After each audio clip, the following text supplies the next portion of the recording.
Wiley, Eric Dickerson is back, and we're joined now by Fox NFL analyst Michael Vick. Let's return to New Orleans, where the Rams got a controversial win over the Saints in yesterday's NFC Championship game. While a lot of the focus has been on the refs missing a late pass interference by the Rams, the Saints made some mistakes of their own, surrendering a 13-point lead, the biggest playoff lead they've blown in franchise history. And a couple of plays before the non-call, Sean Payton had a chance to milk some clock, but called a pass that fell incomplete. That's what I think we're all overlooking. Everybody thinks the refs decided the game. No, the refs chose to say that ball was uncatchable. We're not calling pass interference. And they swallowed their whistle on the helmet-to-helmet. Sean Payton's decisions, though, first down, that inaccurate pass by Drew Brees should have never been called. Run the ball, run the clock. All three plays should have been runs with Kamara and Ingram. Make them use up their timeout, run the clock, kick the field goal, game over. He went super aggressive, and it blew up in his face. Well, that's who he is, you know. Grandma always said the way you come in is the way you're going to go out. And you super aggressive going in, and obviously they won a Super Bowl by being super aggressive, onside kick. We saw him advance because of, a fake punt? Yeah. Super aggressive. Well, it's hard to turn that valve off in moments like this, and he went for the throat. He went for the jugular, and Drew Brees, I don't want to enter him into blame conversation, but why not? Well, this is why, because they still have football to play after Sean Payton's decision here and after Drew Brees went out there and put up his worst home game performance this year. And actually, it was his worst home playoff game performance ever for Drew Brees. So wasn't Drew Brees MVP early most of the season candidate out there, what we saw yesterday? What happened was they still had the ball in overtime. They had the ball first, overtime. So I don't know. When I played and you made a mistake that felt grave, but you still had plays to make, Julian Edelman comes to mind. Julian Edelman, oh, my God, almost touched the punt. That got overturned. Then he went out there and tipped the pass that got intercepted and still went out there and made plays after. Once you make plays or you have opportunities to make plays afterwards, I kind of minimize the blame game going before because that's just a part of playing football. Well, we don't blame. You know, that's football. You know, right? We're a team. But Jason, I agree that when he made that call to throw that ball to Michael, I jumped up. I said, thank you for throwing it. I'm so happy. Now we're going to get the ball. We got plenty of time left. I mean, you know, sometimes Sean Payton is a really good coach, great coach, but they get arrogant because they think we're going to show them. We're going to show them how smart we are. Yeah. Another play that they should have been ready for was the fake punt that we ran. I mean, we ran the fake punt like on our 35-yard line. I'm like, I was afraid. I'm like, they wasn't ready for that. They know we do it. We did it last time, and that cost us the football game.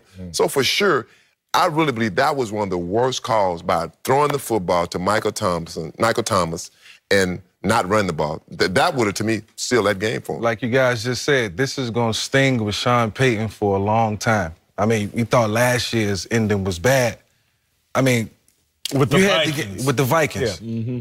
And to be in that position as a coach, you prepare as a team, you prepare for those type of situations. And if you didn't learn from what happened with Seattle in the Super Bowl a couple years ago and what happened with Atlanta in the Super Bowl a couple years ago, being in the red zone, not running the football, not playing the clock, not playing the percentages, this will continue to happen. But this is as much respect as I have for Sean Payton as a coach. I think he's very intelligent, cerebral.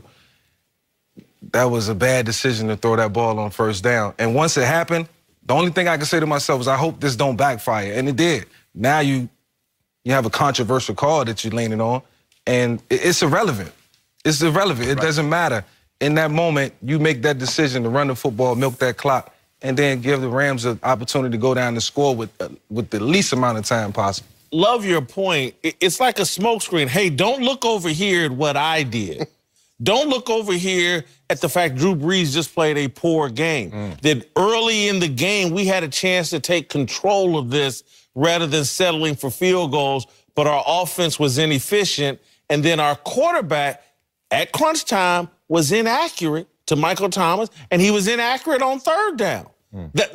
Trust me, what contributed to that non-call was the inaccuracy of the pass. If the pass is more on target, they're forced. First pass. No, I'm talking about the second. I'm talking about the second. Second pass. What contributed to the non-call of the pass interference was the inaccuracy of the pass. So all of this ranting and raving about the non-call, to me, is trying to draw attention away from the fact that Drew Brees and Sean Payton came up short. Love them both. Great Hall of Famers.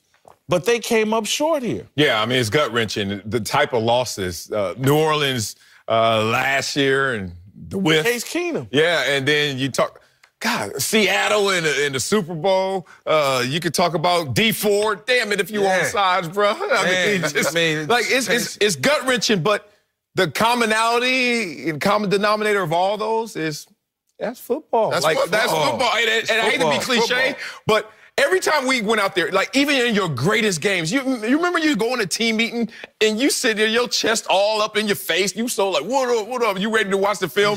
And no matter who you are or what you did, there are mistakes that have been made. And in that all 22, when we're watching the film without the sound, coach is saying, do this better. Do this better. That's a mess up. That could have cost us. Right. And I just think right now we saw some glaring examples of what most football games look like.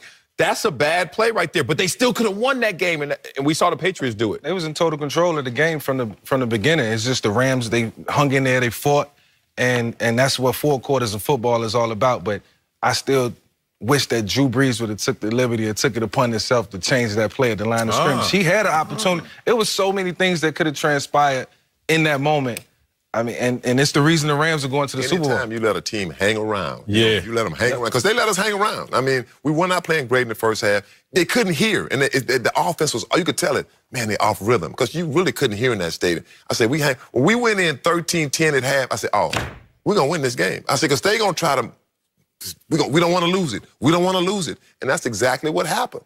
I think a point, I can't remember who said it, I think ego plays a role in this. All this hype around Sean McVay, and Sean McVay is the next Sean Payton.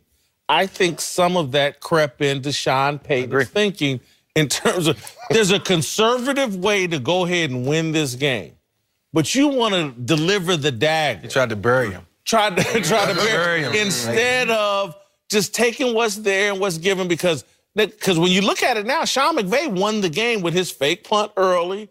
He did undermine the whole. He is the next Sean Payton, or maybe the next Bill Belichick. I think ego played a role in this, and Mike, you made the point, and I think it's indisputable. Me and I disagreed on one thing when you said that we should have went for the touchdown on the 4th and 1. I said, you take the points. Take the points. You take the McVay points. went conservative. He went conservative. We did that in week 9. We didn't take the points, and we ended up losing because of that. That put us in a bad situation. We would have been up 3. Instead, we were going to down 3 and losing by 10. So you take the points when you're on the road. Y'all stay off Sean Payton. Willie D. Look, I love I like Sean Payton. Live by the sword. All right, coming up after a crazy day in the NFL, the Super Bowl matchup is set. We'll tell you if the Patriots or the Rams have the advantage